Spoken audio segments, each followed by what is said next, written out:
All right, sports fans, how's everybody out there doing? William Martin coming at you one more time here on YouTube with another edition of the 300 Pounds of Sports Knowledge Podcast. Pro Bowl outside linebacker Matt Judon has a new football home as the New England Patriots traded him yesterday to the Atlanta Falcons. Now, Judon had 1 year left, and he still does have 1 year left on his 4 year, $56 million deal that he signed with the Patriots back in 2021. Now, Judon's contract for the upcoming season has a base value of $6.5 million, and he's been seeking a new deal, which basically is why he ended up in Atlanta. To me, this trade is a win for all parties involved, okay?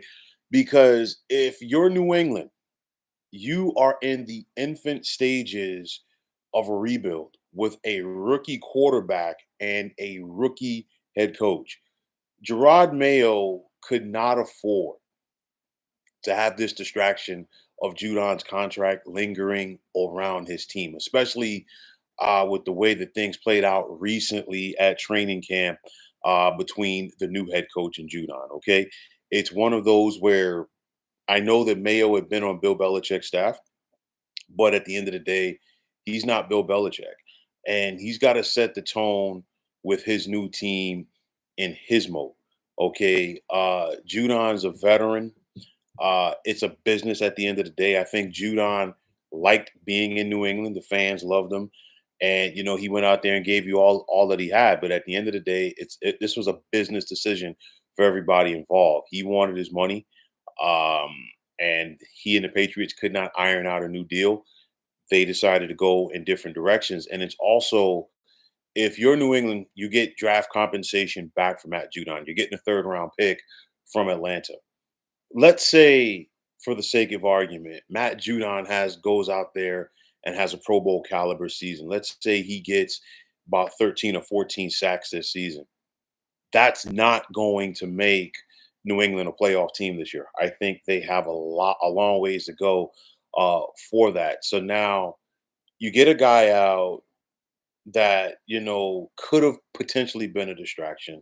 You let him go someplace else, and I think it's a win-win again for all parties involved because on top of that, Judon gets a fresh start in Atlanta.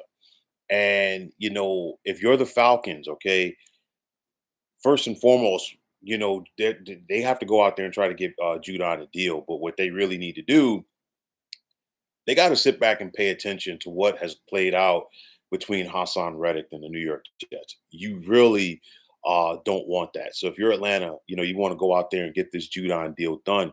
But nonetheless, if you're the Falcons, you get the edge rusher that you need because Atlanta passed on taking Dallas Turner in the first round in favor of quarterback Michael Penix Jr.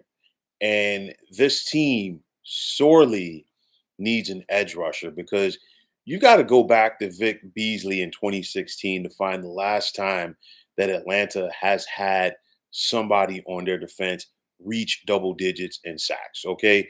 And it's one of those, when you see that and you understand it, that gives you an idea as to why the Falcons haven't been a playoff team since 2017 because at the end of the day, you've got to be able to put pressure on quarterbacks. I know that, it's all about the quarterbacks, it's all about the offense. You need points, yes, but you have to have somebody defensively that can stop the opponent. You've got to have somebody defensively that can put pressure on that quarterback, sack him, speed him up, force him into mistakes.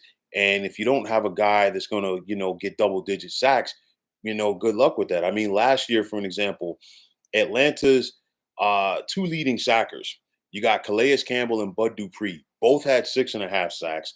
Neither one of them are on this Falcons team heading into this new season. And as a team overall, Atlanta was 21st in the NFL in sacks last season. You look at Matt Judon's last two full seasons because he had the injury last year. He only played in 9 games. But for 2021, okay, Judon played in all 17 games, 12.5 sacks. In 2022, Judon played in all 17 games and had 15 and a half sacks for New England. So this is a situation now, if you're Matt Judon, you're going to a team where the expectations are a little bit different because the Falcons have been right there in the NFC South. Okay. It's been a jumbled division, for the last couple of years, sans Carolina. You like basically it's taken, 8 wins to win that division. We've seen the Bucks do it the last couple of years. But nonetheless, Atlanta has been right there. Okay. And we've seen a lot of retooling go on in Atlanta this year. You bring in Raheem Morris as your head coach. They drafted Michael Penix Jr. at quarterback. They signed veteran quarterback Kirk Cousins. Then on top of that, we just saw them today sign veteran safety Justin Simmons, and now you bring Matt Judon into the mix. The Falcons have been right there. So if you're Atlanta, you can say, you know what? Can we make enough moves to get us over that hump and get past the Tampa Bay Buccaneers in the NFC South? And on top of that, Matt Judon is going to a defense that's going to be coached by Raheem Morris. And Raheem Morris knows how to create pressure on opposing quarterbacks. And I think Matt Judon is going to fit right in there, especially once he and the Falcons are able to work out financial compensation for him. So again, New England, they're getting a third round pick. And like I said, they are clearly rebuilding. I don't think anybody, maybe outside of the Patriots locker room and some of their hardcore fans, really you are going to sit back and say that New England is going to be a playoff team for the upcoming season. This is going to be a long rebuild, and the reason is because Gerard Mayo's predecessor in New England, Bill Belichick, did not do a great job drafting the last several years that he was there, and it has finally caught up to this team, especially after Tom Brady left town.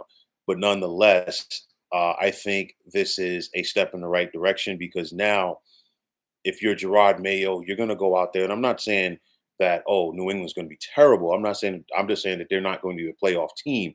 They're going to go out there and compete, and this is going to be an evaluation year for Gerard Mayo to see who's going to be with this team long term and who's going to be there for a cup of coffee and who are going to be the guys that are going to help potentially get this thing turned around in Foxborough.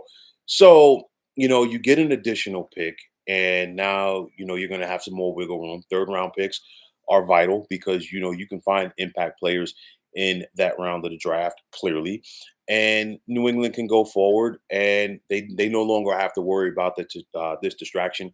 Players don't have to ask or answer questions about it, and Gerard Mayo doesn't have to answer questions about it either. Like I said before, the NFC South is a very winnable division.